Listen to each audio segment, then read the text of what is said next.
एनडीएतील कोणाचाही प्रवेशाचा निर्णय बेरीज वजाबाकी पाहून सुकाणू समिती घेते.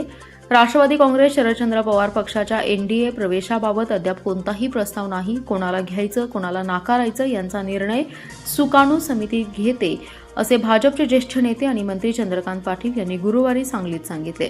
मिरज वैद्यकीय महाविद्यालय रुग्णालयातील आधुनिक सुविधांचं लोकार्पण केल्यानंतर माध्यमांशी मंत्री पाटील यांनी संवाद साधलाय. राष्ट्रवादी काँग्रेसचे अध्यक्ष खासदार शरद पवार यांचा पक्ष किंवा आमदार जयंत पाटील यांचा एनडीएमध्ये समावेश होणार असल्याच्या चर्चांवर प्रतिक्रिया देताना त्यांनी सांगितलं. ते म्हणाले, सध्या आमच्यासमोर असा कोणताही प्रस्ताव आलेला नाही. कोणाला घ्यायचं किंवा नाही याबाबतचा निर्णय पक्षाचे 20 ते 22 जणांची कोअर कमिटी सर्व बाजूंची बेरीज वजाबाकी आणि विचार करूनच घेत असते. मुख्यमंत्री फडणवीस यांच्या रात्रीच्या गाठी भेटींवरून विरोधकांनी उपस्थित केलेल्या प्रश्नांनाही त्यांनी प्रत्युत्तर दिले.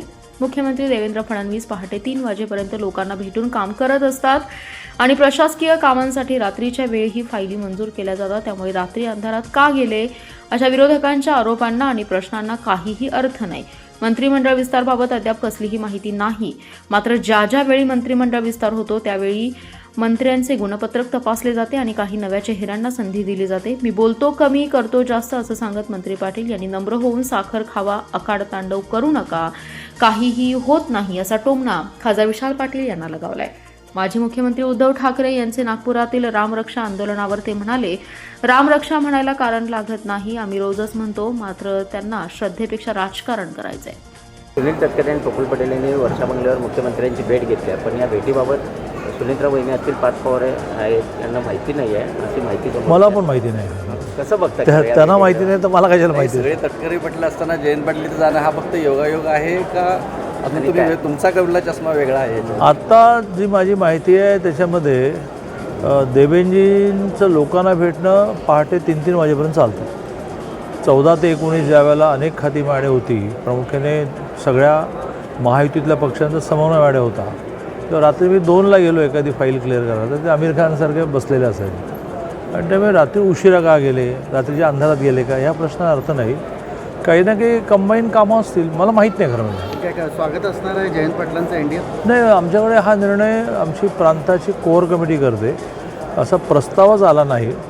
प्रस्ताव आला तर एक 5-6 जणांची कोअर कमिटी आहे आणि एक 20-22 जणांची आहे. त्या कोअर कमिटीसमोर हा विषय येतो की यांना घ्यायचं का, यांना घ्यायचं प्लस काय आणि मायनसेस काय, पण असा अजून काही विषय अजेंडाला आलाच नाही. मंत्रिमंडळ विस्तारात होईल असं सांगितलं जातं. मंत्रिमंडळ विस्ताराच्या चर्चा या कुठल्याही राज्यामध्ये आणि कुठल्याही देशामध्ये सातत्याने चालू असते. नवे चेहरे येते नाही, मुळात रिशफलिंग व्हायचं आहे की नाही हाच महत्त्वाचा मुद्दा आहे. मग त्यातही असंच आहे की रिशफलिंगमध्ये ठराविक 2-4 जणं बसतात, एका अर्थाने त्या मिनिस्टरची गुणपत्रिका पाहतात आणि त्यावर तो कंटिन्यू करायचा की नाही करायचा, नवीन काही घ्यायचं आहे असा प्रस्ताव तयार होतो. राज्यात निर्णय कधीच होतो, मग तो प्रस्ताव दिल्लीत जातो. पण अशी कुठलीही सुरुवात अजून झालेली नाही आहे. दत्तामामा भरणे सांगितलं की 25 तारखेला आषाढी एकादशीला मी पंढरपुरात विठ्ठलाला साखर घालणार आहे, की देवेंद्र फडणवीस की आहे जयंत पाटील असं म्हणतात. जयंत पाटलांना काय वाटतं याच्याशी मुद्दा नाही. प्रशासकीय कारवाई आहे.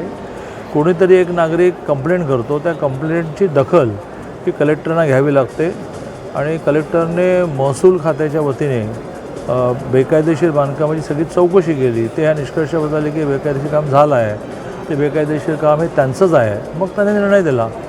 आता याच्यामध्ये त्यांचं वेगळं म्हणणं असेल तर त्यांना नगरविकासमध्ये अपिलात जावं लागेल आणि नगरविकासने पण समाधान नाही केलं तर हायकोर्टात जावं लागेल. मुळात त्यांनी 15 दिवसाचीच मुदत दिली आहे. त्या 15 दिवसामध्ये त्यांना जी काही धावपळ करावी लागेल, पण त्यात राजकारण काहीच नाही आहे.